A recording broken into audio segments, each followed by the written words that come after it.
Hey, Reef Builders, welcome to Reef Therapy episode number 75. That's a big milestone as we approach 100. Today we'll go around the horn. We'll talk about what's going on in our tanks. We're going to break down and dive deep into the ICP article that Sanjay wrote. And we'll get to some of your comments as well at the end. First of all, as we do, let's go around. What are we drinking tonight, gentlemen? Mark. So I love this new trend of IPAs that have low alcohol, because everything was creeping up and up and up. So now, I don't know if you guys have noticed, now you can get like IPAs that only have like 4% alcohol.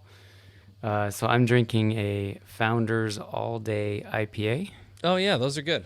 Yeah, I love the name All Day. Like, yeah, you can drink them all day.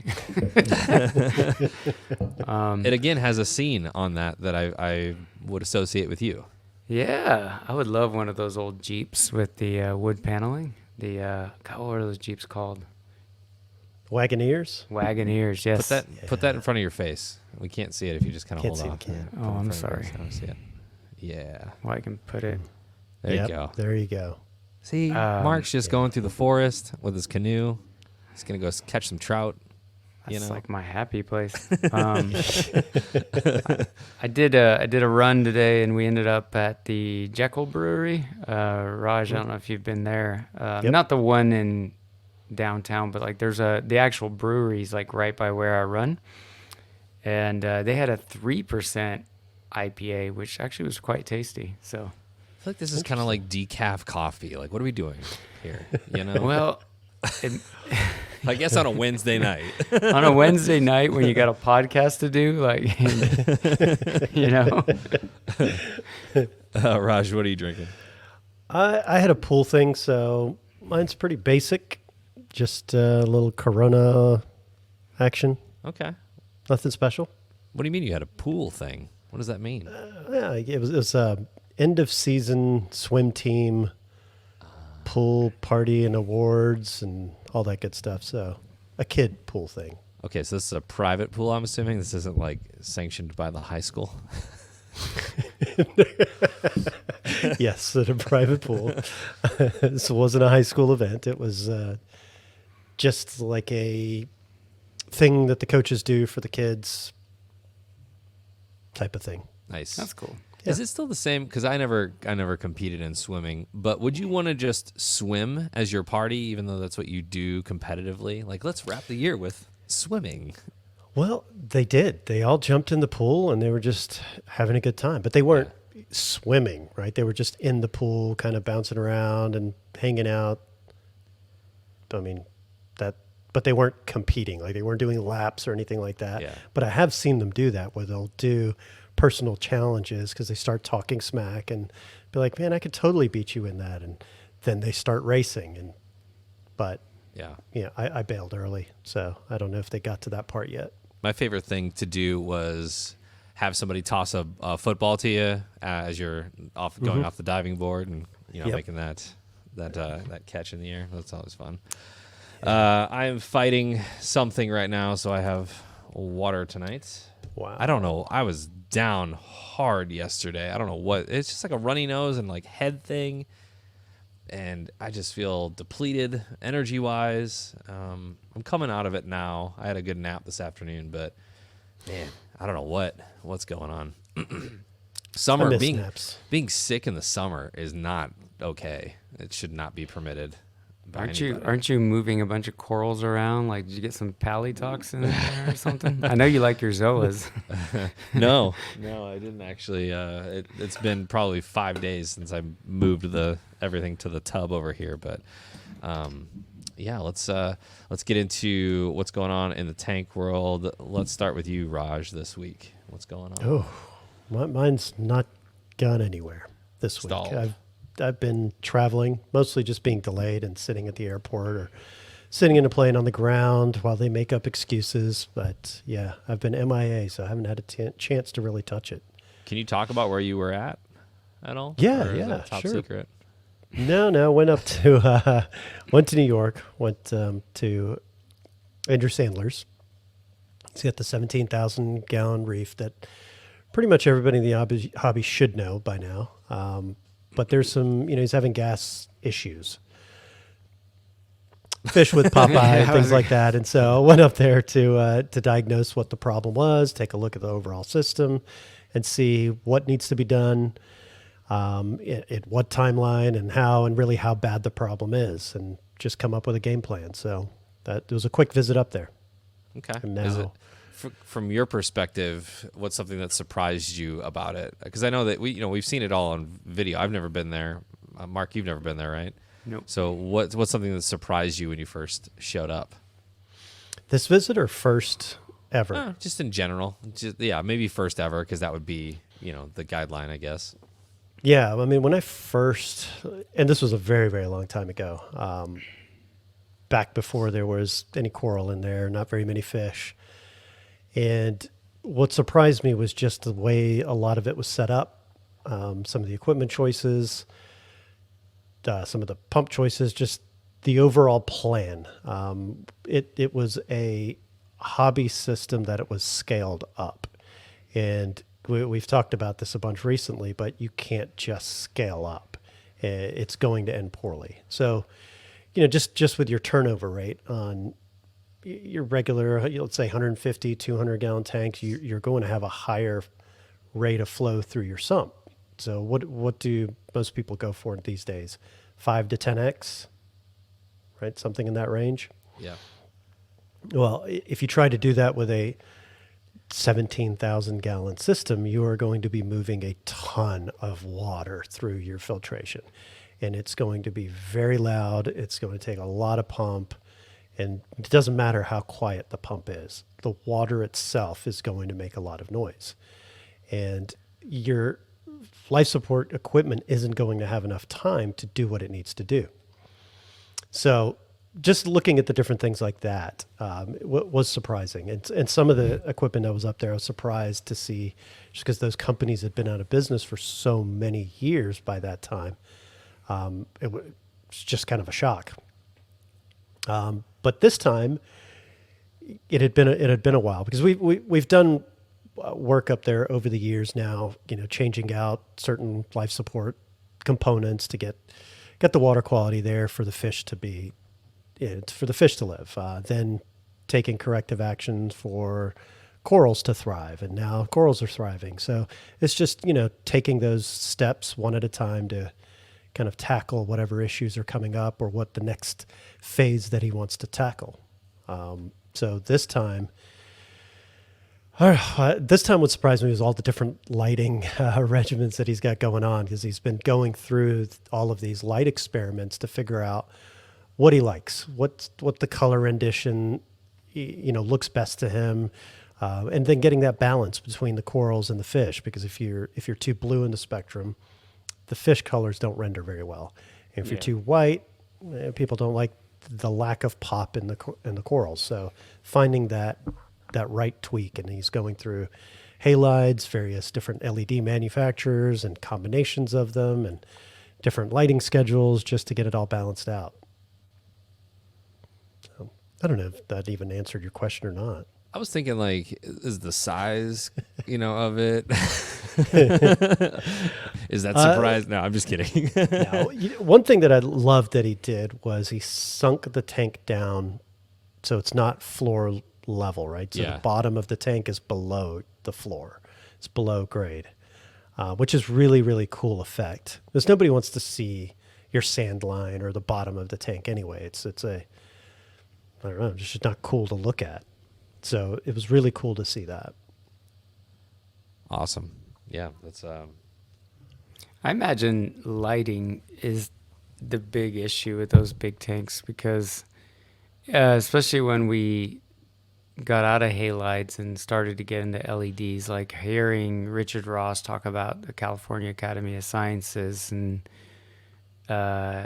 Charles also talking about just their struggles of trying to find like an LED that can replace the punch of a halide. And I don't know, I've never had a tank that big, obviously, but like flow, they make, there's big pumps out there, whether they're all, ready for 24 continuous duty and salt's a different story, I guess. But I just picture lighting being a major hurdle still. And I think we've come a long way, I think, right? I mean, I had those Kessel A500Xs, and to me, like, those were pretty incredible. I still think those would be too weak for Andrew's tank, but I was like blown away that I could mount them essentially where almost my ceiling begins, and I still had to turn them down, you know.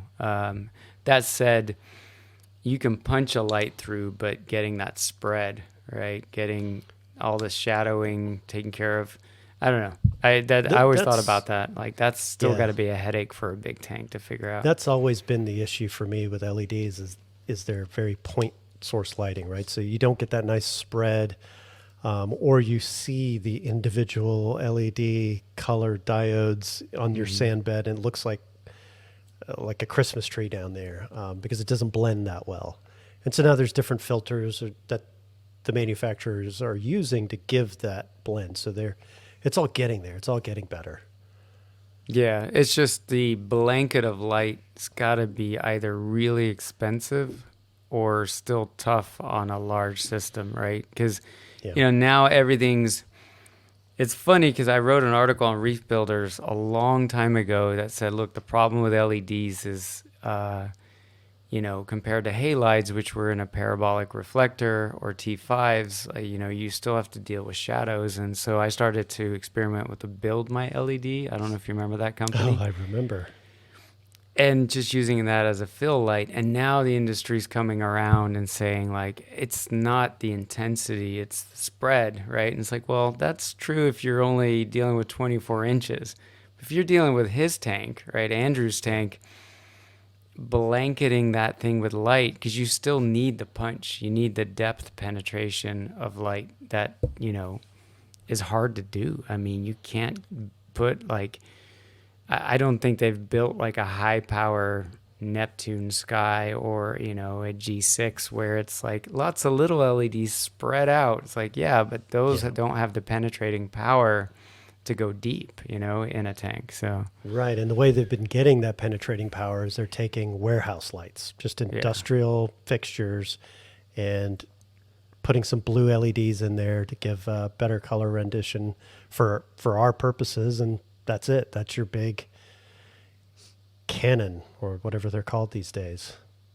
Yeah, you'd almost just need cannons coming at every angle, almost to mimic the sources from a parabolic reflector, like coming in on all sides. And that was the cool thing about those Eco Exotic cannons, is that you could do that, right? You could position them all over the place. I remember ADG, the Sensky brothers were really good at doing that with all of their displays, as they were pretty heavy with those lights. And the first time I actually saw them in use was one of Andrew's projects.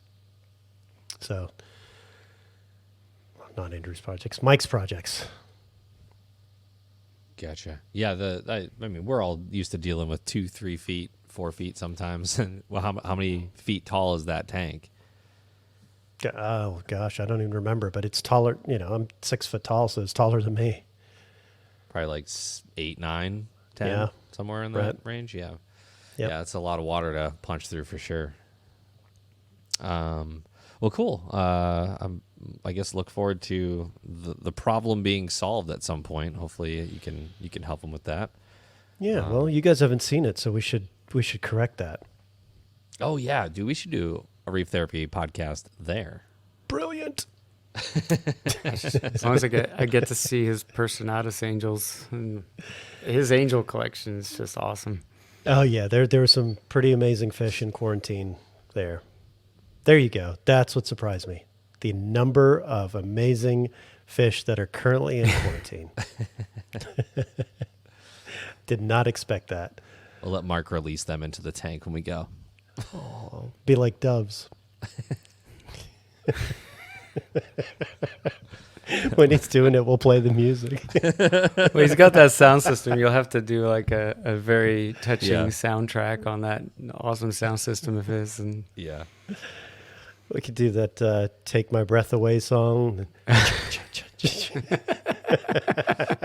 Top Gun all of a sudden. Okay. Hell yeah. A little romance with some angelfish. Okay. Mark, what's going on with you? Did you have a Durasa clam that you wanted to give away? Yeah, well, I was just messaging you guys if you guys wanted it. Now you're put it to the larger audience. I'm like, you know? I mean, I would imagine you probably don't want to ship that thing. You'd probably want it somewhere Yeah. local, right? Yeah, You can find it in the backyard. In That's the lawn. right. The first See, that- person to come up with the biggest coral skeleton from his backyard wins the Teresa. I'm not gonna lie. Like I considered that, you know, maybe I just, you know, people eat them, so maybe I just let it go. But then I was like, no, I don't feel right about a clam. But yeah, no, I with the passing of my 2 angel fish, I still don't know why. Every other fish has been fine ever since. No sign of disease. I'm like, well, now I could move, you know, I think we talked about this, some of the LPS that I have down in the basement up to the big display because there's not really any other high risk fish. But the other point is, though, is like when you get a big clam, they move around when they open and close and they kind of shift position around and all that, you know, especially if they're on your substrate and they're not attached to a rock. So I have a Deresa and then I have a Squamosa. And so they're both getting decently sized and they're taking up a lot of real estate. I'm like, well, I should probably get rid of one of Your those. clam, Mark? He's, I don't know, maybe 10 inches is too Nice. too Precious. big. You know, maybe in my head it's 10 inches, but in real life it's, you know, things look bigger behind glass, right? Anyway, Would your wife say it's 10 inches? Confirmed. Someone commented like this is a frat house, and it's really much Raj's fault. I'm gonna blame Raj for all of that. my goal is that I don't make a joke that you have to edit out. So, because I'm like 0 for 2 on that now. No, so I don't want to get rid of the blue dot squamosa, which came from Biota, because that was a gift from Jake when we were doing the Aquatic Expo in Atlanta, and Biota had a booth. And we were off like buying corals and socializing, and then he was like, I bought you a bunch of stuff. I was like, what? He's like, come on. And he's like, I bought you that. And I was like, oh, I already bought one of those. And then we start laughing because it's like some random coral frag that we both got excited about without talking to each other. So I was like, oh, see, you know. And then he's like, I bought you that. I bought you that. And then he's like, I bought you that clam. I'm like, thank you. You know, and like the clam's awesome. It's beautiful, but it's like, you know, clams get big. It's like buying you like a tortoise, you know, like they live a long time and they get really big and you're like, thanks, you know? So that's the one I'm going to keep just because, one, it's slightly cooler, and two, it was a gift from a friend, right? So that passed away. But the Deresa was just a random buy, and that Deresa is big. And, you know, I've been having to up my calcium and alkalinity dosing and all that, and it'd be kind of nice to get rid of it. So I got to rehome it. A long time ago, I donated one to the Georgia Aquarium, but I doubt they would be doing that anymore. That was just like I knew somebody that worked there kind of thing. Yeah. And then I put, I know I'm late to the party that, you know, Julian brought back the big reborn media, but I finally got a bag of that and, you know, replenished my substrate, and now I actually have the big stuff, which is cool. What else did I do? I got lazy about calc dosing, so I converted the VersaDoser to dose AcroPower instead, just because that's the thing about, you know, I always joked I follow careful neglect instead of careless neglect, where it's like I just try to be honest with myself and say, are you really going to keep up with that Kalkwasser dosing? Or, you know, so I still do it on one tank, but on the big tank, I was like, That's Do you have to pretty much the refrigerate question that? I always asked myself. And the answer is always like, yeah, no, I'm not going to do that. So let's get equipment that's going to sort that out. Exactly. Yeah, like careful neglect is just being honest with, like, you know, like everyone's like New Year's resolution, like I'm going to get in shape this year. And like when it comes to reef keeping, it's like I'm going to set up a non-photosynthetic tank and I'm going to feed it every day. I'm going to get like carnation corals. And like 6 months in, are you really going to be doing that and doing the water? So yeah, that's what I call careful neglect. Just, you know, set up your Yeah. tank in a way that you can manage it and things thrive, and build your equipment in a way that supports your habits. And so You don't have to refrigerate AcroPower, right? nope. Okay. Well, shoot, I might. Yeah, I never have. So I feel like I used it probably 4 or 5 years ago, and I don't remember. But it says on the website it does not need to be refrigerated, though. Do not keep it in an overly warm location. So that's so amino acids. I'm pretty skeptical about additives, but back in 2000, 2001, 2002, when I was, to toot my own horn, I was like the first to start talking about red bugs on Reef Central, the Tagastes, and we had no idea. And then the guy from ORA, Dustin, had not really, we hadn't figured out that you could use Interceptor to kill them. And all my acros were just turning sickly and pale because of these damn red bugs. And then it was Salifert's amino acids that we started dosing, and a lot of the corals suddenly could handle the parasite. So it's like you didn't get rid of the parasite, but the coral was able to color back up and sustain itself, even though it had these little Tagastes pods, just munching on them all day long. I don't know if it gave them what they needed to produce slime, or, I don't know. But it was real apparent, like, oh shit, I just guess I got to dose this from here on out. And then of course, luckily we found a way to kill those red bugs. But, so it's like, there's something there with the amino acids. I think it definitely makes a difference. So I continue to dose it. Yeah. I mean, just thinking of our biology and what, if you're taking workout supplements, you're taking protein powder, right? But it's really common for people to take protein shakes. But what our body does with that is it breaks the proteins down into amino acids. Yeah, and then your body uptakes those aminos. So you just skip a step. Skip that whole digestive tract and conversion, go straight aminos, and you're going to have a way better percentage of uptake there. So it just kind of, in my mind, makes sense that it's going to work with all life forms in that regard. So now it's just finding that blend of aminos or the type of aminos that are going to work. yeah, I'll stop dosing whey protein to my tank now. Thanks, Raj. You're welcome. They really like chocolate. Mark, is that are you complete? I probably more than you wanted to know. No, I love it. That's what this is for. I got a new coral, guys. Ooh.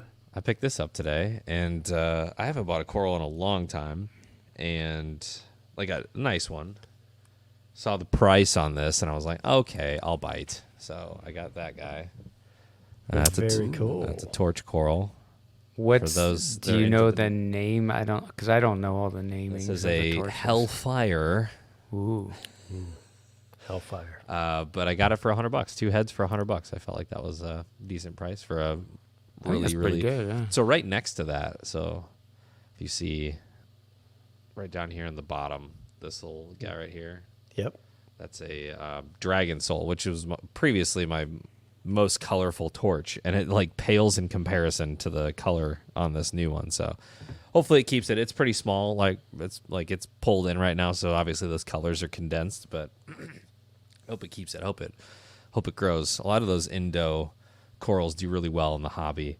It's the Australia corals that it's like they're good for 6 to 8 months, and then they're not good, and then they just go away. So They need their aminos. yeah. For those of you that keep great Australian torches, congratulations for that. I bought a couple things, not coral. So I got this guy. Oh, Is it the squeegee? fan squeegee. I don't know, was it Than or was it Jake that first got this? Because this is in the studio. First time I saw it was Jake, but I watched your recent. No, it wasn't you guys. It was. Yeah, he did an Amazon. Yeah, he did haul like best video. things to buy at Amazon. Yeah, Yeah. that's where I saw it. Yeah, so I've used it a couple times. It's okay. If anything gets on the squeegee part, like for instance, I just used it on the sliding glass door that we have upstairs to the backyard, and there's like a dog hair on the top of the squeege part, and you can see that line go all the way across. And I was like, well, it defeats the purpose of this. So, but I also got this guy too, a label maker. Nice. So this also from Than's Inspiration, but the one that he has is like $250 and comes with a Pelican case. And I was like, yeah, I don't think I need all that. And then update on the tank, the Red Sea 625 G2 is going up on the stand on Friday of this week. And I've got a buddy coming over, and he's going to bring over the family. We're going to have dinner and all that kind of stuff. And literally, it's all 10 feet of a lift here to put it up on the stand. Some trials and tribulations that I've had with it so far. The stand is not fun to put together. I think anybody who's had a Red Sea knows this. Anything that comes flat, man, I cower in fear. I don't know how many of my daughter's toys and my son's toys over the years. It's like a castle, or it's very three-dimensional, like kitchen or something, and it comes in a box this big and it's flat. And I'm like, oh. And you have to assemble it after the kids go to bed on Christmas Eve when you're ready to fall asleep yourself. Yeah. Dude, you nailed that Yep. picture. And then we're actually I think I'm gonna put it on a different wall than I originally anticipated. So once I got all of the tanks out of this room that I'm going to take out, it just doesn't make sense. So behind me is this, I don't know if you can see this, like countertop, and then so the tank would go here, but you wouldn't, the drawers all the way in the end would not be functional. And so if that's the only tank behind me, it would look like I'm a crazy person to just stick that in front of a counter for a camera angle. So I'm just going to have to switch up my angle a little bit, and we're going to put it up on the blank wall where the frag tank was. So, but yeah, I'm still living that tub life. You're talking to a guy who has has never had aquarium-related content in the background. And people have called that out so many times. So I think you're winning. Yeah, you'll be fine. Yeah. I don't know. I just feel like it would not make sense on that wall back there with that with how long it is, and so yeah. But the only issue now is I put the tub where I need to put the tank, so I have to move the tub now. And it's very heavy. But I'll be employing my friend for that move as well. But I'm excited to get this thing up. I'm going to leak test it this weekend, and throw some water in there and give it 24 hours and just see what's up and level it out. I've heard that takes forever. So, are you? What lighting are you going with it? Is it like the full Red Sea spec, like Red Sea lights and all that? Yep, the Red Nice. Sea 160s, I think. I Yeah. got 3 of those. So it's a little overkill, but I think it will allow me the versatility to pretty much grow whatever in there. I have the reef mat. I have a skimmer from Red Sea. Wow. That doubling up might be a little overkill. I don't know if I'll run the skimmer all the time, or I don't know. We'll see how the nutrient game plays out a year from now. Obviously, it's hard to kind of calculate that now, but I feel like a skimmer and a reef mat might be a little much, but we'll see. Yeah. Are you gonna use the refugium component in the sump, or? I don't know. This tank that I had, the frag tank, I can kind of show you that. So that sump, you see that giant refugium on it? Mm-hmm. I mean, that refugium is probably 30, 35 gallons. It's substantial for, a 45-gallon tank. And it just got messy. It just got so messy. If I do anything, it'll probably be like some macroalgae of some sort, but I don't know. Have you seen the ones with the spinning ball of macro? Yeah. Jake had that for a little bit. Yeah, Jake had that. Yeah. That's always been fascinating to me. Yeah. I know that I wouldn't maintain it properly, so it would get dirty. So I never did it. But I always wanted to. The sump that they have at Top Shelf Aquatics that has all the Dragon's Breath macro in there, that's pretty sweet. And they light it up with some blues down there to showcase it a little bit. But that stuff tumbling around is fun. I don't know. We'll see. There's a lot of up in the air right now. I don't have a solid plan, but I know that I know that I want to be able to go into the sump and clean it and get the detritus out, and all easier said than done at this point. But I know that I don't want the issues that I had with the previous tank with that refugium. Even though the biofilter was probably amazing, it was probably going through so much, and there were so many pods and, great microfauna in there that was doing a lot of jobs and things like that. But I was really afraid that I was going to come across a bristleworm the size of my arm. I got to be honest, as I was like scraping that out, I was like, I'm gonna come across something I don't want to see. Because there's, I had a lot of the Marine Pure blocks that had just been kind of stacked up in the back corner. And, they get all up in that and underneath it and around it. And I knew once I took that out, there was going to be something that scared me. And there was. It wasn't a bristleworm. I forgot that I put a pom-pom crab in my sump when I took down my little Pico tank. And that dude was still alive. He was like, it's like I woke him up from his slumber or something. I was scooping out with a dustpan just to get all the crap from out of the bottom of that. And this little dude just comes up. He's still got his anemones in his hands. And I'm like, oh, what? Dude's been alive for at least 4 years now. Nice. And I think that's pretty substantial for a pom-pom crab. I don't know. You invert That's pretty good. experts, yeah. let Pretty me good know. run. But yeah, so he's in the tub right now. I don't know if he's got as much to eat in there, but I think yeah. if you want to clean sump, that roller mat, you're gonna like it because it's one of the side benefits is that your sump just stays a lot more clean. Like your skimmer, your pump, everything just things don't build up or grow as much because it all gets caught. So I think if I was doing a roller mat, I wouldn't do like any macroalgae, in my opinion. So I think I like your plan. I like your strategy. It just, I mean, you really don't know, and this for a lot of beginners out there, you really don't know what your tank's going to do in the first year. You really don't fall into, the tank's routine until year plus, so I think all the first year sucks no matter what. It just sucks. It's like you're so excited and it's just a headache. And then, it's. Yeah. All the filtration, is up in the air until you kind of figure it out and figure out what your tank's going to do and what you stock it with. If you're going to be SPS heavy and all that, what are you dosing? These are all stuff, the topics that we can get into in the future. But yeah, something to think about. Imagine for sure. telling a customer that at like a local fish store, like the first year is just gonna suck. How many people would you talk out of it? Oh my gosh! Let me tell you about the uglies. Yeah. But don't they do that with puppies when you buy one? True. Oh gosh, yeah. Yeah.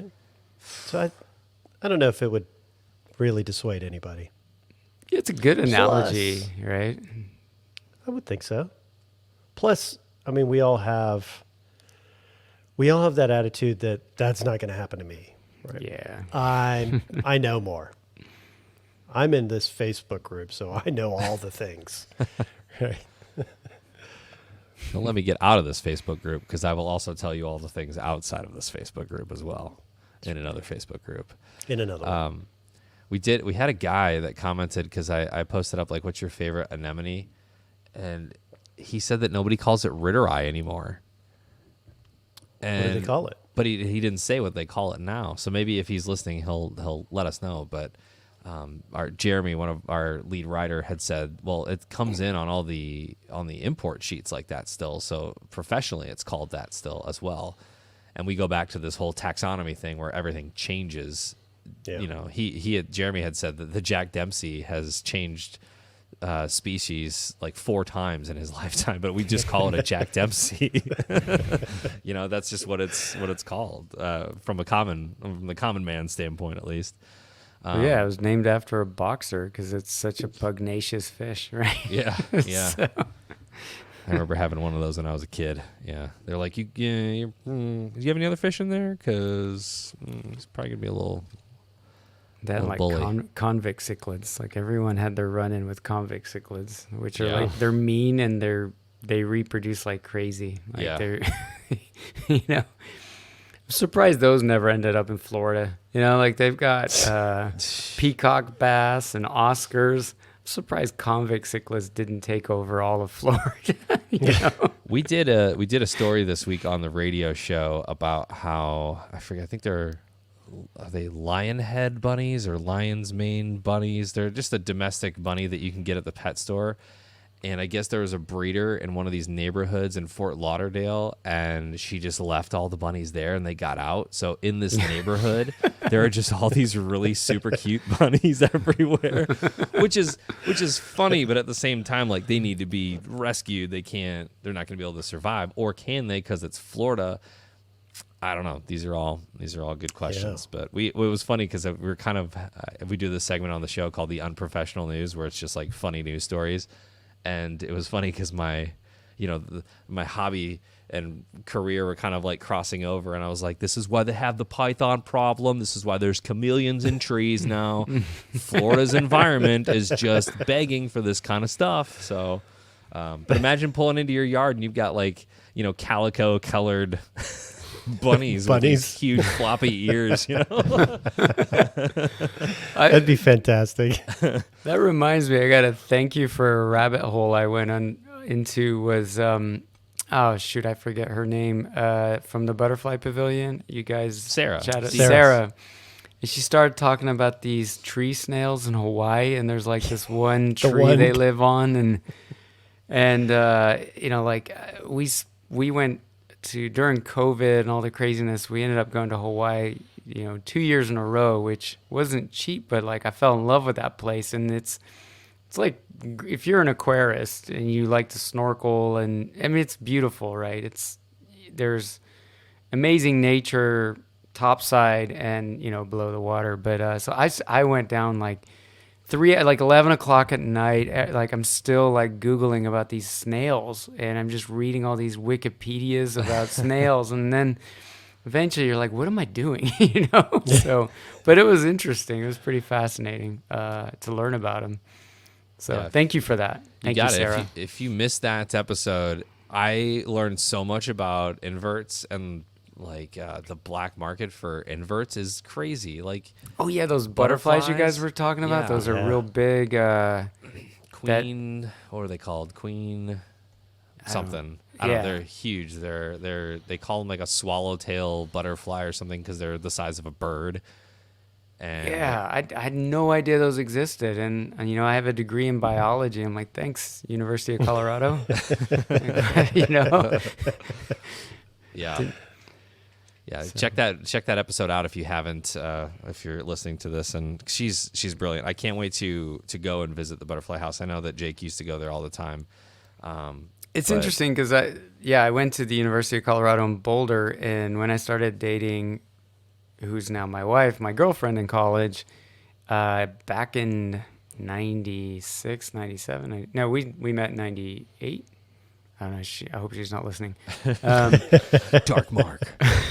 But we went there all the time. And they didn't have any aquariums, and they were pretty tiny in the 90s, late 90s. They were still, but it was an awesome place to go when it was cold, dreary, snowy Colorado. You just like, you walk in and there's butterflies and plants, and it was just like beautiful. And, never would I have imagined that it would grow into what it is today. And that's super awesome. Like, so, and what's weird is I go to Colorado every year to visit my wife's family, and like we have not been back since our college days. So again, thank you. It reminded me, like, I'm going to be there in December for Christmas, and I'm going to go try to make a point of going there. So yeah. That's awesome. Yeah. Hit up Sarah.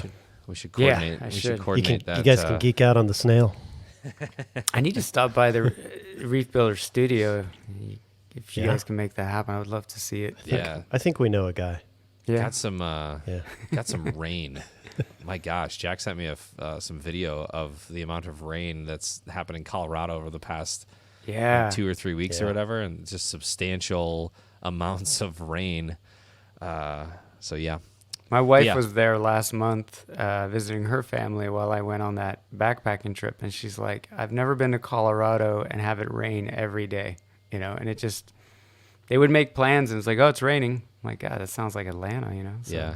Jack said that how Golden is positioned, and I'm not familiar with how it is, like in the mountains or whatever, but he said they get slammed even harder because of where it's located in the mountains. So that's interesting. We're taking the kids to the zoo. We're going to St. Louis Zoo on Friday, which I'm excited about. They have a little butterfly pavilion there. Last time we were there, this massive butterfly, this owl butterfly is what it's called. Oh, those are cool. I know It those. looks like it's like an owl looking at you. Mm-hmm. Huge butterfly. But the St. Louis Zoo has a really cool lagoon, like NEM tank. And then they've since demolished the kids zoo area. They're revamping that. But they used to have a little reef tank in there too that was just taken over by shrooms and GSP. And I remember talking to the life support guy there, and he's like, if GSP and shrooms grow all over the rocks, then you don't have an algae problem because the algae doesn't have anywhere to grow. That's right. He's But got a point. Silver lining. Whenever anybody would go and see that tank, I would always get a picture of it. They're like, "Who's coral? Remy likes coral. Here you go." But, The coolest lagoon. Have you guys been to Steinhardt? No. So on top of their reef, they've got a lagoon up there just at the very top, and it's super, super cool. It's got all kinds. It's got the clams up there. You've got the anemones, and just that's where the water dumps in, so you get this cool effect Yeah. up there. It's just so cool. I could stand up there just for hours watching that. very cool. We need to go on some field trips because if we do live podcasts, we can do them anywhere. That's true. So, all right. Well, we are 40 minutes in. Let's get to the topic at hand. We talked about aquariums most of the time, though. That's true. So That is Yeah. true. That is Where's true. our guy? This is going to He's be gonna let us know. This is going to be a hot topic. Sanjay recently did a comparison of different ICP testing in the hobby and wrote a whole Reef Builders article about it. And it kind of it blew up in a couple different ways. I think some people misunderstood it. I think some people were like, okay, this is good information. I'll put that in my tool belt and take that on my journey. And I think some people were a little confused as to why this is all happening. So he says it in the first couple sentences of the article. The intent of this article is to compare various ICP methods with respect to several criteria as listed below. Samples needed, cost and speed of results, presentation of results, and comparison of results. So there's not really a whole lot of, we're not getting into the nitty gritty science-y part of this per se. It's more of a broad overview of the tests that he had in his inventory at the time and what that process would be like for an average hobbyist. And I think a lot of people were confused. Raj, would you say that that is the case? That would be a very accurate description of that. Yeah, people were confused. People were angry. There was some random nonsensical responses or comments that had nothing to do with the article. Yeah. It was really strange that people really, I think they went into it with different expectations and then just stuck to that. Yeah. Rather than reading that sentence and saying, oh, okay, this is what this is. Yeah, he also says the actual quality of the test results is not the goal here, as this is not an easy to establish due to the lack of verified traceable standards for seawater. I think of the ICP providers, ICP providers should take the onus to convince us that their tests are accurate. And just judging from the results, which are kind of all over the place from all of these different testing devices, that's probably a good thing to do here. One person suggested that you test it against laboratory results, not just these machines that would do that. And I don't know. I guess let's start this conversation by what do you guys feel ICP testing is doing for the hobby, whether good or bad? So I will say I'll say two things. One is I didn't read all the negative comments, so I don't know what they were getting angry about. But I'll postulate that some of them were probably angry about the massive discrepancies sometimes. And I guess I will try to empathize a little bit with them only because there is the way ICP sometimes is I don't want to say marketed, but the way that hobbyists see an ICP test is like that, it's this big fancy machine that, converts your water into a gas and then uses, I'm not going to even try to explain, a mass spectrometry and all, blah, I even said that wrong, but the idea being that like, I'm going to get the source of truth and my little hobbyist grade test kit is inconsistent. So I think there's this just general, maybe a misconception too, but that we've all just sort of thought of ICP as this golden standard for, that like, hey, if it says your phosphate's this is what your phosphate is. Now, that said, Richard did an article about it a long time ago and kind of highlighted some of the differences. There's different ways that these tests are done. There's different calibrations. Things happen to the water in transit. So when the water gets tested makes a difference. So I think for anybody that was really paying attention, they probably already ruled that idea out. But I imagine there's a lot of hobbyists that thought, hey, I'm paying $40, $50 to get very accurate data, right? So I can sort of empathize, whereas maybe some people felt angry about that, because I think I couldn't pull up all the marketing right now in front of me and review it, but my gut feeling is that's sort of how it was presented to us and marketed to us, right? I had paid attention to what, Rich had said a long time ago, and, I had some good discussions with Jake about it. For me, ICP testing was not for me to dial in the tiny trace elements or they're not even called trace elements at some point, but like, people are talking about vanadium and this and that. I never went down that path, right, of little drops of this and that. But where it has come in really handy is when something is wrong and I don't know what is wrong. Because even if the value of this ICP's test says it's, 20 parts per billion, and this one says it's 40, bad things should usually be 0. You know what I mean? Like if it's copper, if it's, if I have a magnet doing bad things. Although copper is a weird one, as Than would tell you, in terms of ICP testing. But so it's really helped me at times kind of figure out what's wrong. So I do think there's value there.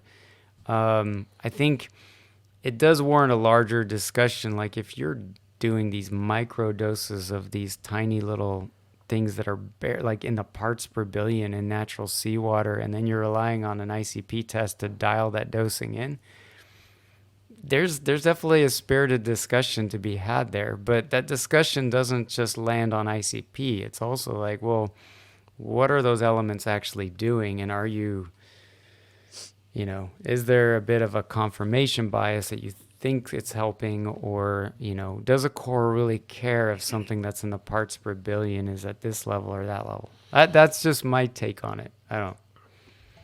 Yeah. We saw the Moonshiners method in full force with Jeff's tank. I don't know if you saw that video. Yeah, and his tanks were beautiful. So I'm not trying to, I mean, the hobby is a spirited discussion where we all, are passionate about things, and I may not disagree with that type of dosing mechanism, or dosing methodology. That said, his tanks are beautiful, and I'm not going to go sit here and say, like, maybe there is something there, right? Yeah. Maybe there's some truth there. I don't know. He said even, pouring 2 liters of fluoride straight up in your tank is, I don't know, that's a little jarring to me. I've never done it, but so if you don't know what the Moonshiners method is, essentially what it is, you send off a test, an ICP test, once a month. From those results, they provide you every trace element that you can, that's available on, I believe they use ATI. I don't know if you can use any one that you want, but they provide you with all those elements. Then you throw it into a calculator and it says, okay, you need to do 15 drops of manganese. You need to do 10 drops of strontium. And those are daily doses. And then you have monthly corrections that you also need to make too. And those are usually larger, like the 2 liters of fluoride that he needed to dump into his tank. So I don't know. Like you said, it's working for him.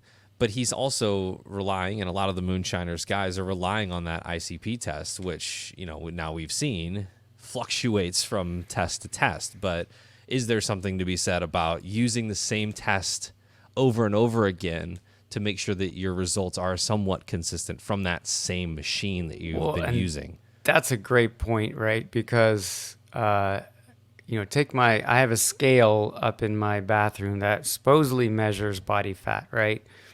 And so those times of the year where I'm motivated to try to do something about it, I use that to track, right? Now, the gym has a much more fancy piece of equipment to measure my body fat percentage. But the number doesn't matter so much as the change in the number, right? So if my home scale says I'm at 20% body fat and I go down to 15, and the gym says I'm at 30%, I went to 25, and it's like, well, that's good. Like, both are arguing that I've dropped my body fat by 5%. And I do think that maybe picking an ICP vendor who has a consistent way of testing and they use their way of calibrating, like, could be useful, right, in that regard. So, but going back to your Moonshiner or DSR, which is what, like, the Dutch guy, I'm Dutch, so, shout out to Dutch reef keepers, but is it Dutch synthetic reef keeping? Triton method, if they're saying, well, you need it at this parts per billion, like, I could see ICP being valuable to say, I've increased my concentration to this, like up 5%, but what is the destination number may not actually, be what it is, or who knows what it is, right? So, right. And I think that was the point of his article, wasn't to really say that. I think what people expected him to do is show the validity of the test, to say, okay, this is the one company that's accurate. And that wasn't his point. Right. His point was that you're going to spend $30 for this test, and here are my results. And you're going to spend $40 for this test, and here are my results. And you're going to see that each company comes back with a different result, right? You're getting a different number. And if you have a test that is supposedly accurate to whatever degree, then there shouldn't be that much variation between them. So the point that he was really driving home is that we need for the ICP companies to provide us with more information, that they should be doing independent third-party certifications or testing calibrations that they can provide. I mean, this is pretty standard on even scales. So commercial scales have to be tested and calibrated, and you have to show that your report that, look, my scale has been tested and calibrated by this independent company that does that.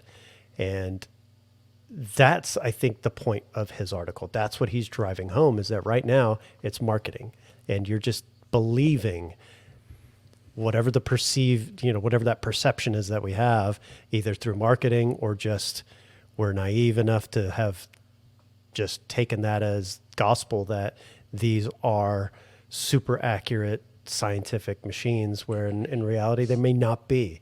And it may not be that or it may be due to lack of maintenance or, technician error or whatever it is, calibration, who knows? But unless these companies are providing us with that feedback of what they're doing to their machines to ensure that we're getting accurate results, how are we to know? Because you can't test them against each other. There has to be a known variable, right? You have to have that known standard that says, okay, agreed, this element has been proven in this batch of water to be X value. And then you can send that to each lab and get the results back and see at that point which one is the most accurate. Yeah. And they use ICP testing, in labs. They use the government, so there are ways to calibrate against a standard, right? Yeah, there's got to be. And so there definitely is, because this isn't created for our industry. Correct. There's a much, much broader use for these machines, and the technology exists out there. There is certifications, there is testing, there's calibrations that are out there. Yep. Are the aquarium ICP companies doing any of that? Yeah, two things. I think I think the main thing that this article did was showed the discrepancy between what Mark said, where we think the ICP test is like that's it. These numbers are gospel. I remember when I first got mine back, and this is when you were sending it off to Germany, and you get your results like 2-3 weeks later. And now you can get it. ICP analysis does it in 3 days, which is awesome. And the fact that these numbers can be all over the place. The second thing is one of the comments was from a guy named John Kaba. He said, "Why wasn't water also sent to an accredited environmental lab? We know nothing about these labs. Are they using an EPA method or their own? Do they have any accreditation? What is their proficiency testing frequency? Do they even do PTs? Are they using CRMs?" Those are acronyms I am not familiar with, but yeah, I mean, he's dead on. What's the standard? Like Raj said, what are we trying to get to? What is the gold standard? And then are these machines showing us the accurate information, and then revealing what they're doing to make that information as accurate as possible? And he's right, except that wasn't the point of this paper. Yeah. Yeah, I mean, taking things as they are today, is there value? I think so. One is, if something's really horribly wrong, then, calibration be damned, you're going to see that something's there. I think certain things are hard to test with ICP. Phosphate's a great one, and Sanjay brought that up in the article. And then I've heard people advocate, I don't know if it was Reef Labs and Chris Meckley, but when your tank is jamming and everything's thriving, and if you have your favorite ICP vendor, I could see there being value of taking a baseline, and the numbers don't really matter. It's just if that company has a consistent method of calibrating their machines, of testing the water, if there's consistency on their side, similar to the difference between the body fat scales, you can set a baseline with that vendor of ICP that says, this is what your test tells me when my tank is thriving. So when things go bad, I will get a test from you, or just, I'll do a quarterly test with you. And if something starts to get out of whack, then again, it's the net change that I care about, right? Because I know things were great when things were at this number, and you might tell me, your report might tell me that my nickel is too high, or whatever, and I'm just going to ignore your advice on that. Oh, you should dose this and that, and I'm just going to take that as my baseline, right? Assuming that if I drop 5% in body fat, the $100 scale and the one at the gym are both going to tell me that there's been an equivalent net change. It's just that they are going to tell me that my body fat is a different percentage. That could be a way to leverage things as the way they are. But like my vitamins and nutritional stuff that I take that gets sent to independent labs to certify that the thing I'm throwing in my body is actually what they advertise on the bottle, it would be nice to see some standardization, right? We all have refractometers, and I had a tank that looked like crap, and couldn't figure it out. I did it. I shipped off an ICP test and everything else, and the ICP test told me that my salinity was too high, and I was like, huh? My refractometer said everything was great, but I had a standard solution of from Bulk Reef Supply, and I threw hey, this is what 1.025 was it parts per million? I don't know, Jake would yell at me, like I'd always get that one in the 35. This should be 35 ppt. Okay, so I put that on my refractometer, and I realized my refractometer was way off and needed to be recalibrated. And once I recalibrated, I was like, oh, you know what? The ICP test was actually right. My salinity was through the roof because I dosed 2-part, and 2-part will eventually creep your salinity up. I fixed it. Corals were happy, right? So I do thank ICP for making me realize that, right? Were they maybe perfect in the salinity? I don't know, but they didn't have to be. No, they just had to tell me it was high. If you're using it like that, that's it really doesn't matter if it's dead accurate or not. It's just going to show you where there's an issue, right? So that's one use case for it. But I think more people want from it is that level of accuracy to be able to say, no, I want to do these micro adjustments. And so I want to know exactly what my salinity is and what, how much phosphate I have or calcium. Like what are these levels? And then your quirky ones like fluoride and whatnot. But without that independent analysis there, without some sort of calibration and certification, it's going to be really difficult. They have to sell us on this. I mean, the onus is on them. But I think I would be willing to pay $60, $70 if they could show a certificate that says, hey, we have been, this is our third-party test, or, whatever that is. Because I personally am not I probably do an ICP test maybe 2-3 times a year, which I feel like is standard, unless you're doing one of the like moonshiners method, or if it's just part of your practice to do that every month just to get a good gauge. But I mean, I think I'd pay a little bit more to know that it's been checked. I think until that happens, that's when we can really start to have a serious discussion about these really small trace elements and stuff, right?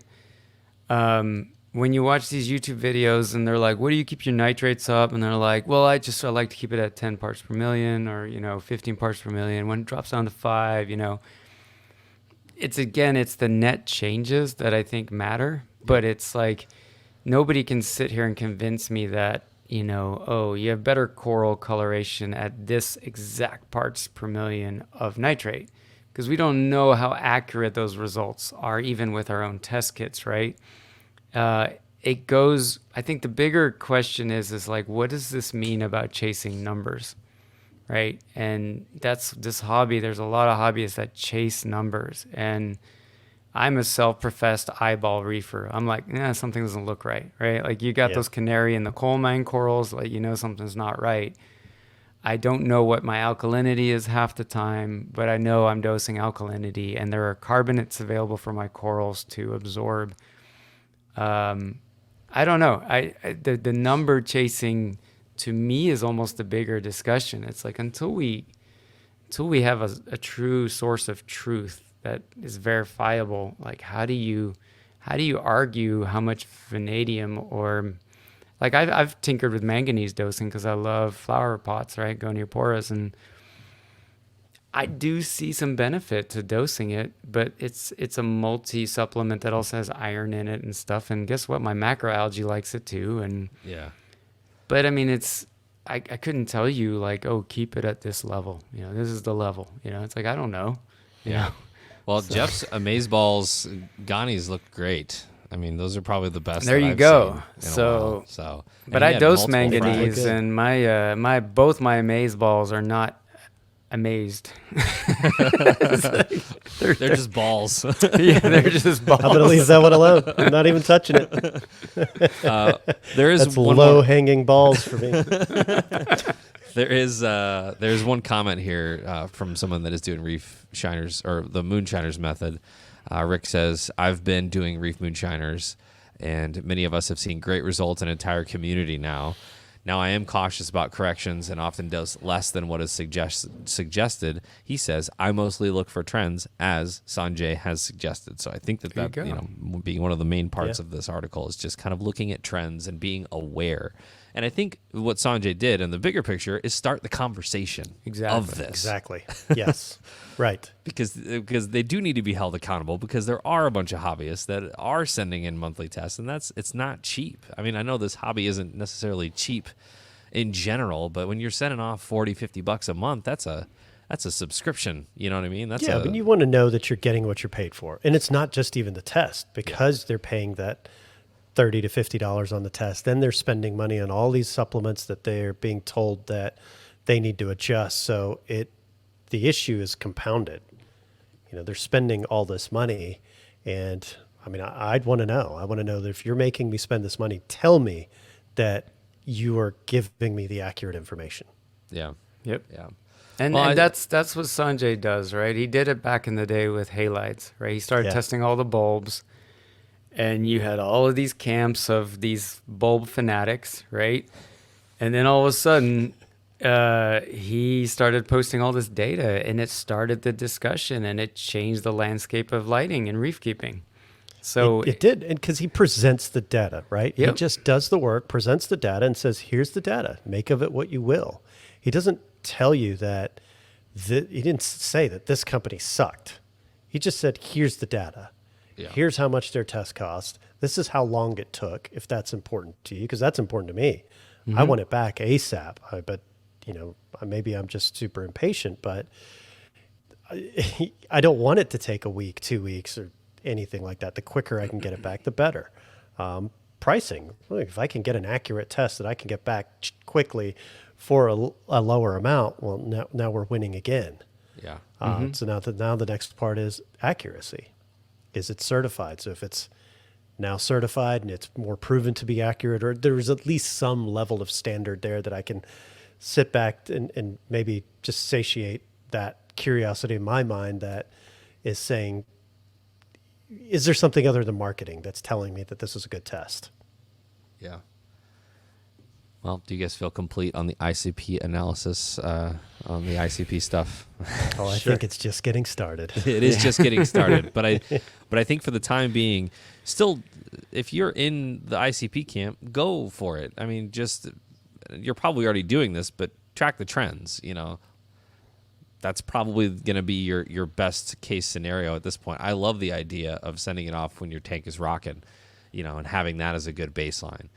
There could still be stuff going on you don't know about, but at least an ICP test can trigger those. And criticisms, right, is I think that's the fun part of the hobby is Jake and I completely disagreed on how to set up a reef tank, right? But that's okay. Like, we had fun with that, and we would joust each other for it. So when I make fun of, I don't think I made fun of, I guess there's nothing wrong with it. When I say, look, dosing little droppers of trace elements is not for me, I have no judgment against anybody that does that. Like, if you have a kick-ass reef tank, like, that's awesome. And if that's your jam, like, I hope we're friends, and I hope, we can talk coral, and it's fun to disagree with your friends about methodologies and get into the weeds of it. So, to me, it's like, I'm not sitting here saying like the forum warriors, right? The internet keyboard warriors, like, get so riled up, and it's like, well, I love, like, meeting a hobbyist that does something completely different than me, and he disagrees with me and I disagree with him, but damn, his tank's awesome. And then and then you still drive home like, maybe I'm wrong, because that's a sick tank, right? Like, that's, I mean, the amount of times that I said to myself, maybe I should try the moonshiners method when we left Jeff's house. Yeah. And then I remember, all those times when I was manually just topping off the tank with, RODI, and how annoying that was, or manually dosing a tank. And I was like, how do you do 12 bottles or whatever of 8 drops here, 15 drops here every single night? Like, and he travels a lot. So I'm wondering if his fiance is doing the work for him when he's gone, because it's not automated. But for a guy like Jeff, who I learned very quickly is a guy that is so in tune with detail, it makes perfect sense. Oh, that's just how showed he is. in the video. I mean, Yeah. like, I appreciated his passion and his attention to detail, Yeah. that he thought about. I mean, you could see he Yeah. thinks about every little thing, and I love that. I admire that. careful neglect, right? Like I'm the wrong guy to do the Zeovit method or the moonshiner method. That's not my Yeah, cup of I tea. couldn't do it either. I couldn't do what Yeah. Jeff does. He's incredible. That was so awesome. The way he had it set up and just the amount of effort that he's putting in, because like we said, it's not automated. He's manually doing all these things. Yeah. And those are all the things that I cannot do. I know I'm not going to do it. And I I'm going think to try and find those shortcuts. It was funny because I think because Raj was down there while we were recording in the basement that was less than 6 feet tall, and Jeff fit perfectly, but Raj and I were up in the rafters the entire time, and I think Raj thought he had him at one point. He was like, "How do you get that UV sterilizer out?" And he's like, "I'm glad you asked," because he had a whole method on how he got it out because he had thought about that. So There was a scene where he's Yeah. standing underneath a copper pipe and it like barely misses his head, and I'm sitting there Yeah. like, I hope he's really tall. Like I hope like the scale is that Yep. it's a 7 foot ceiling and he's like 6'10" or something. You should have seen us. All you would have seen are just neck. That's it. All this is blocked Yeah. because we're in the rafters and it's just up to the neck. you have to like duck under the ceiling to just get into the basement. It was, Well- it's one of those houses that was probably built in the early 1900s and wasn't ever utilized for anything other than, Yeah. coal for the house or however they heated the house back then. It's 100 times better than Richard Ross's house. I don't know if you've seen the videos. The of, like, crawl him. space. Oh my God. My back just hurts watching it. I'm like, I'd never put a sump there because I'd be like, nope, I'm not crawling around on my knees for that. you Yeah. know? Yeah. So again, kudos to have the motivation and discipline and energy to tackle, a sump in a crawl space. I'd just be like, nope. Yeah. Well, leave your thoughts on ICP. Well, he is in San Francisco. Yeah. They poop on the streets. That's true. He probably takes a poop down there while he changes his skimmer. It's like the only thing that Probably does. Raj has latched onto. The amount of times he said that in that episode with Rich. Well, if you have any ICP comments, leave them in the comment section below. I hope that our discussion has kind of cleared this up a little bit as to the original intent behind the article, and not to bash anybody, but just to kind of show the variance and all of those things. I wanted to get to some comments just before we leave. Cheryl, I'm probably butchering this handle. Cheryl Zondel says, "You three never fail to entertain. I appreciate you guys made digging through the rat's nest that my son calls a room much more pleasant. I don't know if you're cleaning your son's room for him, but that's awesome. Kudos to you." CMY Keith says, "I've kept this hobby to myself for the most part, and that keeps it fun for me. Just here for the info. Great work, fellas." This is in regards to our last podcast where we talked about, putting your stuff out online and just getting ripped to shreds by people who know more, want to talk down to you, or whatever the case may be. It's a good point because, my online, prior to having a podcast that I would show up for, my online involvement went like this. And sometimes the best time was when I was just tuned out with what's going on in the reef keeping world and I just enjoyed my tanks. So good comment. Raj, are you okay if I do that? What's that? Tune out of everything and just... Tune out. Isn't that what you do on the regular anyway? Let's see. Bryson's Reef says, "Hey, been following along for a while. Looking forward to hearing the updates. I had a question possibly for next episode. How do you guys measure success in the hobby?" That is a big question there. That is I think a big one. I almost think it would be like, how would you define success for yourself in life? It's, is it finance? Is it happiness? Is it, all those things? I think Rebbe is a good picture of success. Yeah. Man, look at this place. So It's just... look, he's living the dream. He took a nap today. I don't If you have... can take a nap in the day, that's pretty successful. I don't have an apparent dungeon in my basement, so He's got a new tank going in. The city hauled away his tree for free. It just keeps getting better. I love that Yeah, that that's stuck out in true. your mind. It did. Maybe something we could talk about in the next episode. I think Let's see. it doesn't matter how expensive or fancy your corals are. I think if they're thriving under your care, then that's success to me. You know what I Yeah. mean? If it's what was the tank in St. Louis? Success. Green star polyps and what? And mushrooms. There Yeah. you go. If they're thriving, that's success, man. We love this tank. Well, his bar was no algae on the rock.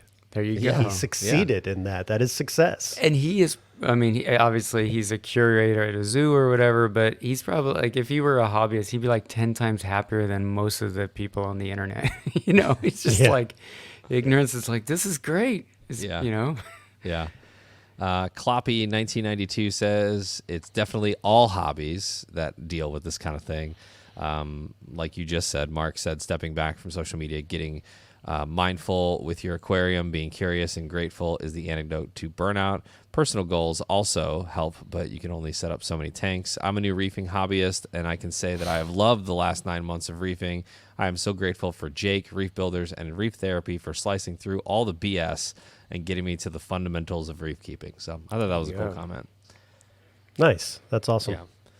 So just some comments that I thumbed through real quick. Before we get out of here, Raj, real quick, do you want to talk to people through Reef Stock Chattanooga? Maybe Ooh, yeah. vendor info, people that might be interested in vending, tickets, things like that? Yeah. So the website should be updated where you can go on, vendors, exhibitors, you can go on and actually pick your booth, go through the whole sign up process online, makes it nice, quick and easy. But if you've got questions, reach out to us so we can get you more info. Same thing with the sponsorships. But hotel link is up there, so grab your rooms. We've got some great rates on that, and there's going to be so many cool things to do while we're there in Chattanooga. It's a really, really cool city. We've got the Tennessee Aquarium there. There's mountains, there's hiking. So it's a good destination to bring your family. And I know I'm going to get out there and probably organize some stuff where we go hiking and just hang out. So really looking forward to seeing everybody out there. That sounds awesome. Yeah, I feel like fun. it's such an underserved part of the country when it comes to big reef shows like that. So I'm really, really hoping, no offense to like the Dallases and Chicagos and Orlandos of the world, but I'm really hoping to really connect with some reef keepers in that area. I think that's going to be a lot of fun. Yeah. So It is such, I mean, it's such a cool, I had no idea you were doing this until I saw the public announcement. So, I'm not like, this is not talking points. Like, it is such a cool city, and it's such a great aquarium, the Tennessee Aquarium. So I think it'll be a lot of fun. yeah, we're excited for sure. We're excited. So reefstock.show for all the information there. That'll get updated. I don't think tickets are on sale yet, Raj. Is that right? But they will be here in the near future. Yeah, if they're not already up, they'll be up very, very soon. Like tonight. By the time this airs, it'll be up. Yeah. Okay, cool. Awesome. Well, I want to thank you for joining us tonight. As always, if you have any questions, make sure to leave those in the comment section below. If you're listening to the audio-only version, hit us up on all the Reef Builders socials if you've got any questions, and we will see you in the next one. Goodbye, guys. Thanks, guys. See you.